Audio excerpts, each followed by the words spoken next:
the pageantry of a military parade in Brasilia to mark the country's day of independence. Security was tight. Spectators were checked upon arrival. Police all over the country had been bracing for what was billed as Brazil's largest ever protest, but it never happened.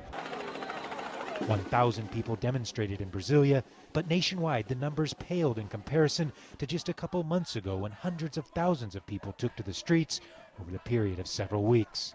But those that did come out said they were voicing the concerns of everybody. No more corruption, no more impunity, no more craziness. The Brazilian people cannot take it anymore. In Rio, several thousand people took to the streets, but even here the numbers were well below expectations, though there were confrontations between police and protesters.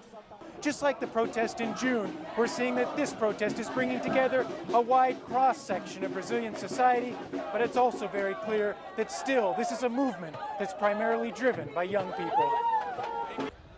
Like 14-year-old Leticia Silveiro, who came to participate with her friend. This is our future. This is what we are going to live. If we don't try to improve our country, our future will be worse. Despite the small numbers involved, police fired tear gas, used pepper spray, and even a water cannon in Brasilia to break up the protests. Several people were slightly injured. Dozens were rounded up for questioning. But the government is likely to point to the low turnout as proof that President Dilma Rousseff's promised reforms to address national concerns are working.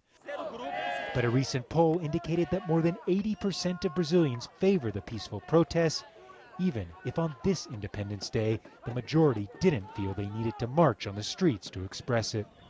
Gabriel Elizondo, Jazeera, Brasilia.